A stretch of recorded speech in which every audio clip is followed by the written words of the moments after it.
Mr. Crenshaw.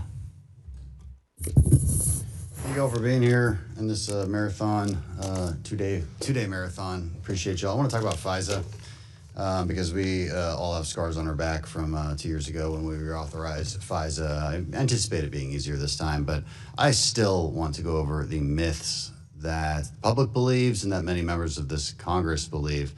Mr. Patel, I'll focus on you here. Myth number one has to do with 702 versus FISA Title I. Trump was targeted with FISA 702. Is that a myth? That's a myth. It's not true.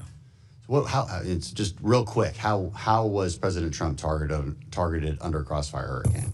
Under FISA Title I, Title III authorities, information was presented to the Foreign Intelligence Surveillance Court, a search warrant to surveil individuals associated with the Trump campaign, which was later revealed through the House Intelligence Committee's work that the information collected was not only unverified, but individuals lied in that application, individuals that were government officials. I think it's worth pointing out that whether this process was FISA or in regular court, it was still lies told by the people trying to get the warrant. It had nothing to do with FISA. It was simply the people trying to get the warrant were lying. Okay, myth number two. A query means that we're spying on Americans, means we're reading their inboxes, we're getting inside their text messages, all of that. Is that true? No, I'm going to borrow General Hartman's answer. A query of 702 is pursuant to lawfully collected information of non-U.S. citizens overseas. Right, so if you query an American citizen, are you accessing their inbox? No. You're just seeing if they have spoken to somebody who was a foreign intelligence officer, let's say, and you would know they've spoken to them because they would show up as part of that conversation. In foreign intelligence collection. In foreign intelligence collection. So if if you wanted to get inside their inbox, you would have to get an actual warrant under current law, right? A U.S. person.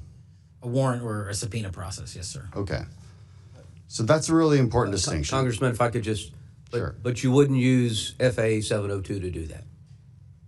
Correct. To get in I just want to be clear about that. Yes, you would not. You would use your regular court process. No authority under 702 to collect intelligence intentionally against U.S. persons. Absolutely. Right. Yeah, so when somebody, and let's say their name rhymes with, I don't know, Tucker Carlson, is claiming that the CIA is spying on him, I'm going to guess here, because I don't know, I'm going to guess that the most likely scenario is that in the process of him speaking with Iranian intelligence officials, it is incidentally collected. Nobody is spying on Tucker Carlson or his inbox, to my knowledge at least. Number three, another myth, a warrant requirement, should it be required by law, it's for a simple query, that should be easy to get, right? What's the problem? It's easy to get a warrant. We do it all the time. Would it be easy? In my opinion, no. But And the reason it wouldn't be easy is because oftentimes these queries are part of a very typical analytical process, and they would not meet the judicial standards of probable cause. And I've seen many examples of this. I would love if you guys had some examples that are declassified. I've seen them in a classified session. So I guess my point is, and now that we've debunked these myths, is you put that warrant process on a simple query, you're taking away our analysts' ability to connect the dots from the outside actors, which we can collect on. They have no constitutional protections. But you're removing our ability to connect them with the inside actors, which is kind of where it matters. It's like giving up when you're right at the goal line. That makes zero sense to do, and that's exactly what this would do. I've already heard Director Ratcliffe's answer on this, but 18 months clean reauthorization, does that, I don't know where that number came from, but would you rather have it longer? as Director Ratcliffe said, I'd like 5 or 10 years. Okay, me too. We went over that really quickly and well. I yield back. Thank you. Mr. Hill.